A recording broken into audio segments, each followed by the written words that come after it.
Coming up, another wonderful episode of Plugged In with my man Steve Williams and a really great guy out in Kansas, Brad Elliott, who is the founder of a $5.5 billion bank that some people might know, Equity Bank, doing some incredible things. Great merger partner for folks, and just here's a guy who I consider a great entrepreneur.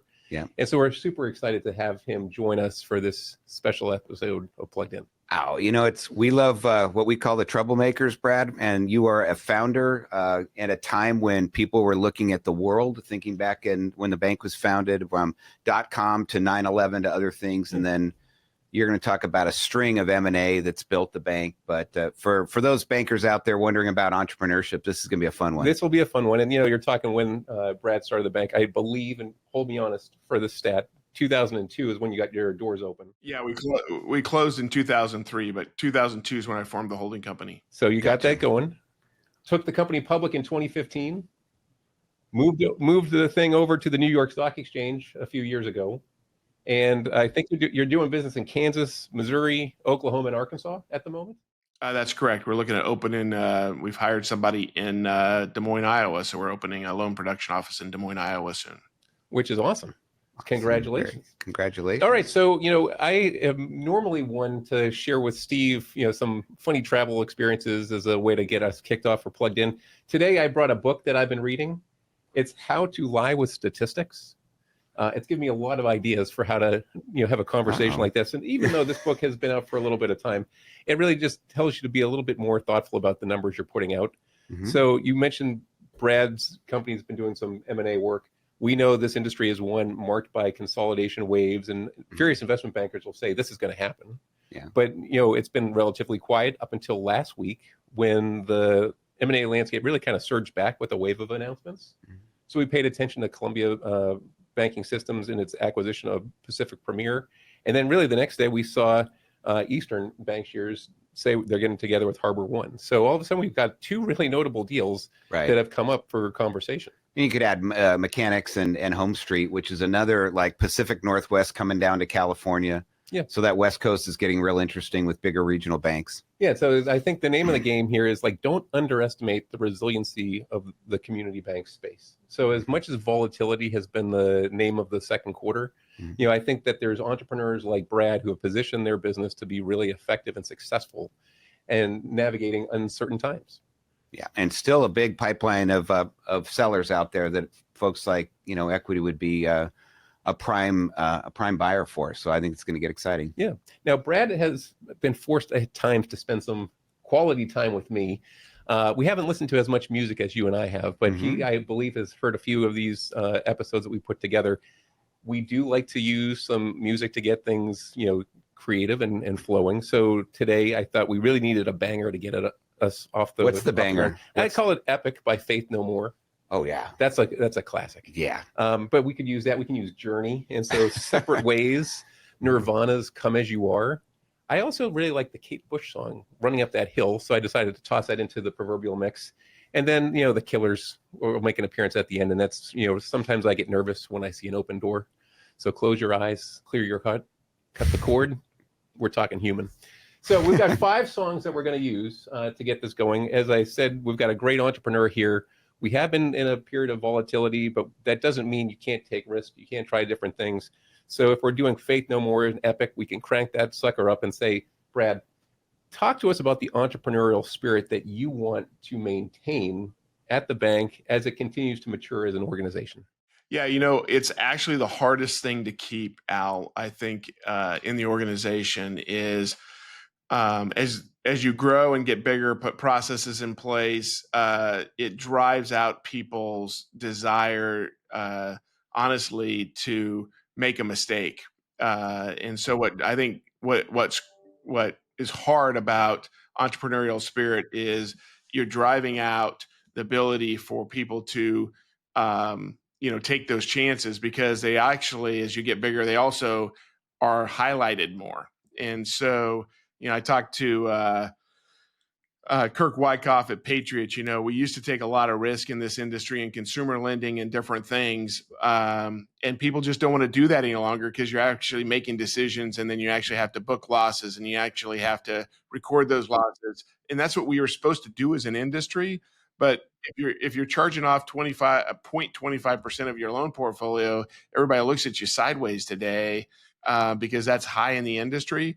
But they forget about the fact that you used to charge 8.5 or 9% if prime 7% for those credits, and so it was okay. And I think the same thing happens as I'm building this company. Is it's hard for people to continue to want to underwrite and take risks and do the things they need to do throughout the whole organization, and so. We push on that really hard. It's part of our values. We call it I care. The E in I care is entrepreneurial spirit. So we talk about it a lot, but man, you have to encourage it. It's really something that is easy to leave out of an organization. Brad, I think a place that shows up, for the listeners that, a number compelling to me is Equity's net interest margin last first quarter this year, 4.27%. Now, to put that in perspective, Bank America's is 2.36%. So you're 200 basis points higher in net interest margin than Bank of America. Because of that, I think you dig into relationships, willing to take risk. If you were to kind of explain, how do you get a 4.27 in today's world of thin margins? What's the secret sauce there, Brad? Well, my goal someday is to have as high as Johnny Allison's. So, Johnny's always well above 4.5. So, he's better at this than I am. And, I think it really comes down to you have to ask for the business and then you have to ask to be paid for the business. And so if you're being entrepreneurial and you're turning the credit around quickly and you're getting the answer back quickly, you should get paid for those things because they can't get that at the larger bank down the street. And if you're just a commodity, we probably aren't the bank for you. If you're a relationship, someone that we can understand, something that we want to deal with, and someone that we want to continue to partner with, and they see us as a partner, we can get paid for that in that extra quarter or 0.5%.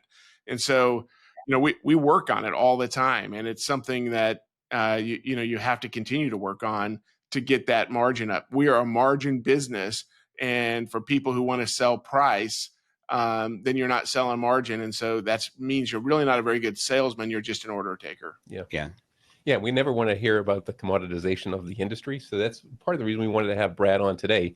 Now, as a note to the listeners, if you heard Kirk Wyckoff's name come up and you think I may have heard him before, he's a past guest of Plugged In. One of the very few times that Kirk has made the public appearance, as I've been told by some of the folks who really like Patriot. Yeah. So I love what Brad's saying because you talk Johnny Allison, what he's been able to build. I look at what you've done, and it's just all around performance and discipline and execution. Right. And so you talk secret sauce. We should probably go into our closet and bring our secret sauce bottle back out. Private back. But, I mentioned I've spent some time with Brad in the past, and what's impressed me is he doesn't get seduced by the shiny object. And sometimes it's me trying to put the shiny object in front of him. Of course, you're a consultant, Al. You're going to come dangle damn consultants new coming trends, in with new right? ideas. But I did talk to Brad about Bitcoin years ago. I think Brad actually had a physical Bitcoin somewhere in his office that he was trying to find. I actually have it in my desk drawer over there. There we go. So it does exist. It's not just one of those urban legends. But he and I would talk about crypto and the DeFi space, and he's like, pushing back on it. And this is where I wanted to have Journey in separate ways come in, because I feel like we could go down that crypto path, the stablecoin conversation. But really, I was thinking about AI, generative AI, and all the different talk about its applications in banks like Brad's. And, how is it that you're trying to put your arms around opportunities that might come from the technology that can lead to the business outcomes that you care about? Yeah, absolutely. And I think AI is something as an industry. We by the way, we already use a lot of forms of AI or early versions of AI in the bots that we use. And so the adaptation, I don't think, is going to be hard for our industry. I think it's actually going to be very powerful. The question is how do we implement that as fast as possible in the ways that has the most meaning for us? I think it's in BSA. I think it's in compliance. I think it's in deposit operations, and I think the companies and the people who figure out how to do those things first and best are the ones that are going to have the best efficiencies gained from that.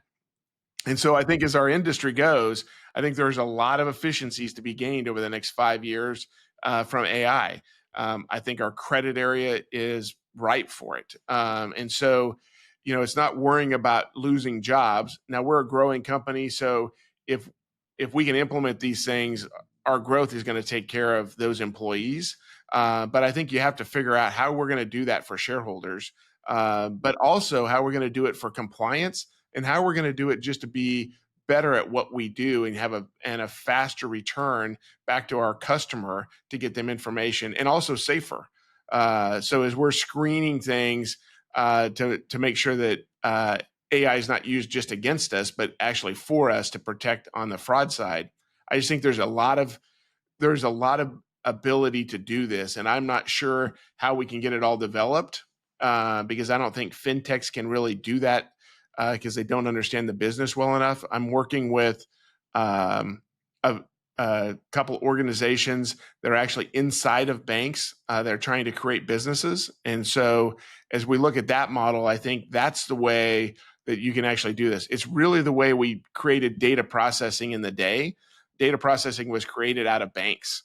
And so how do we get those data processors that are AI focused inside organizations so that they can start stripping out the things that we could do better than what we do? Close enough to the grid of the business is your point there, Brad. And, there's often a lament that, you can have a regulatory exam and the first thing the examiner says is you don't have enough compliance people, you don't have enough BSA people. So the dream of saying, yes, I do, I have unlimited robots would be really nice, because that's an area where the staffing increases is not going to the growth of the bank. It's just been, kind of the added tax. Yeah, robots don't take vacation days, so you're feeling pretty good, right? Or at least they don't yet. More robots in compliance.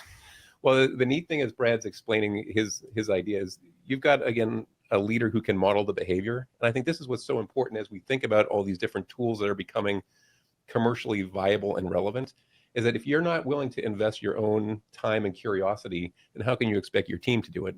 Right. And so again, when we think about entrepreneurial behaviors within banks, it's how Brad just described, just his approach and his thought process to all this, which I think lends itself to a conversation around teams and like, how do you build teams? Brad, you mentioned that you're a growing organization. You grow with your clients, and with your clients comes new, members that are going to be wearing the team colors. So if Nirvana's Come As You Are serves as our inspiration for this, how do you think about growing your team, especially as a business that is known for doing some great acquisitions? So we look at that a lot of different ways. One is we put a lot of time and effort into growing internally. We have a bank management trainee program that has between 5 and 7 people in it per class. We've been doing that about 6 years. And so that's a lot of investment into the next generation of bankers. We're trying to keep those bankers and move them through the organization so that we have the next set of managers in our organization coming from that. We've got a deal called Equity University where we bring current managers that are inside the organization that tries to get them a bigger breadth of what the organization or what banking is all about. And it's a 12-month program. They meet for 2 days for 12 months. And so that's some of the internal development. But I think you have to, as a company that's growing like ours, you have to be open to recruiting people from the outside. And I think bringing people into your organization that have learned from some other organization actually helps you grow and learn faster, because you can only grow fast enough if you're learning on your own. But if you can take that information from 3 or 4 or 5 different other organizations that they've been at, then you can exponentially grow. And so I think we've done a really good job at Equity of recruiting people from outside, but also promoting people from within when we can. Think about Malcolm Holland of Veritex, our last guest, who talked exactly about that, Brad, about kind of salting the management team with outside perspective as well. Well, I was thinking about Dave Breger at Citizens, and he talks about the pipeline that they have and how the discipline is there at the executive level to make sure they're bringing the right people in. Yeah. They're moving them through the process, and there's ownership at the C-suite, and it's not just pushed and delegated to others. So again, I think it's about getting the perspective of a really rich and diverse, universe to see you as a great place to apply their talent and skills. Yeah. Real quick follow-up, Brad. How do you like to attract relationship managers? When you're a commercial bank, growth is going to be who's out there building relationships. What is it about equity that you think attracts top relationship managers? Well, I think, the first thing about relationships managers is they want their customer taken care of well. And so they're looking for an organization that's going to take care of their customer base. And so we had a chance to pick up some folks in Tulsa, Oklahoma, because the bank had kind of left what they were focused on and had grown on, and they wanted to come to an organization that wanted new business and wanted to take care of the customers that they had. And so I think, that's really what attracts people to relationship managers in particular to an organization is they want their customers taken care of because that's their reputation they put online every time they sell their services to that customer. And so, I obviously it always comes down to money and opportunity and those things, but in the end, true relationship managers really focused on their customers and how is that new organization going to take care of those customers. Yep. Yeah, good point. So, again, we have talked in previous episodes about being a magnet for talent. This is just another example of a really well-run business that has become a magnet for talent. And I think about growth and how organizations can scale. You've got organic means, you can do margin expansion, and then, of course, you have M&A opportunities. And I think it strikes the two of us. There's been a growing appreciation within the C-suites to engage in M&A conversations. Yeah. And Brad, again, I know you've done a number of great deals. I think the number, Brad, is 21 in 23 years. So if you want to talk to someone who knows how to serial acquire. Not lying with those statistics, because I had the same number written down. So push back if our math is incorrect. But again, that number of deals, that number of integrations, that's why I want to use Kate Bush and running up that hill, because, you've got to run, you got to integrate, but you've been able to do that.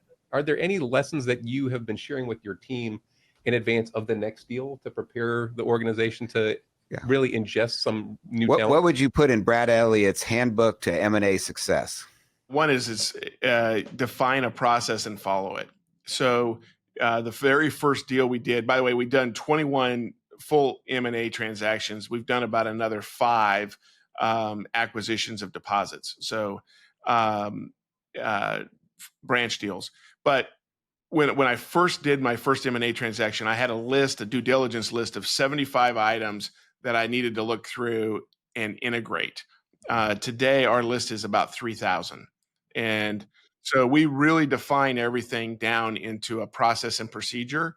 And so, we'll find something new in this transaction that we need to make sure we always remember in every other transaction that we do from here forward.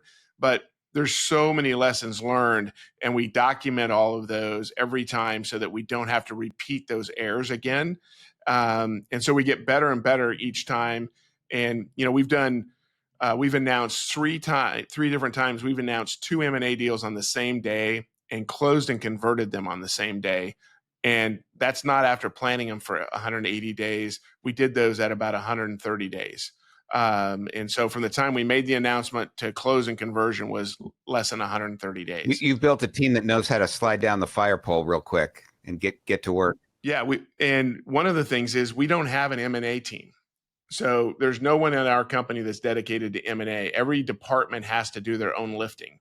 And the reason I have it designed that way is I don't think you should have an M&A team that dumps it on the operating team and then goes on to the next one. So every one of our departments has to handle their own integration, their own due diligence, their own underwriting, and then they own that all the way through the process. And I think that's one of our secrets is we don't outsource this to a group internally that then dumps and runs to the next deal. Everybody owns it all the way through the process. And I think that's really helped us be able to do this smoothly. And I think it helps us continue to do it going forward. Okay, I'm going to lend you my hashtag own the outcome, because that is an own the outcome approach to doing a deal. I think it's really awesome to hear. Yeah. All right, so we've covered some ground pretty quickly, but there's one thing that I always like to throw in front of a CEO who's growing a business. It's all around this concept of trust.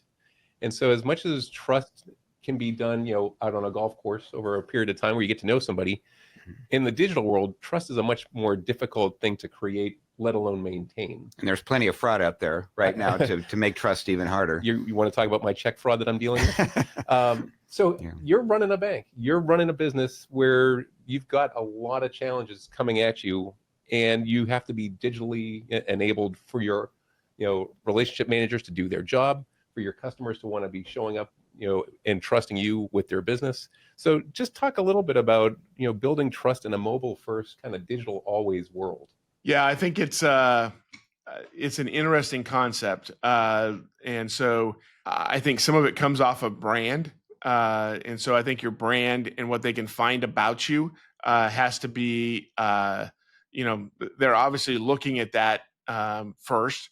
I don't know if you know, but we run a digital only bank, which is brilliant. Bank, and so it's a digital only bank, and we've been running that now for about 3 years, I think, and we solicit deposits through that arm nationwide outside of the 4 states that we operate in. So you can't open an account if you're in one of our 4 states. And so we've learned from that aspect is they only care about what's out there about you online, because that is their only connection to you. And I think what we really have to focus on as community banks, and we're really focused on this at Equity, is how do we expand our digital presence around our current physical footprint? So can we expand that out from where we currently are, in a circle greater than 3 or 5 miles from our branches, to 10 to 15 to 20, because they can see the physical branch, so they have some recognition of you and some image of you from the branding marketing that you do. And so can we then push into those markets through a digital push? And that's really what we're focusing on the next 2 to 5 years, is how do we expand our digital footprint? We've had a good chat with Brad. We want to say thanks for hopping on with us today. It's always fun to hear your stories and get the chance to catch up with you. Yeah. He's Steve Williams. I'm Al Dominic, and we just want to say thanks for getting plugged in with Cornerstone Advisors. Yeah, keep the growth coming, Brad. Great to talk to you. Thank you.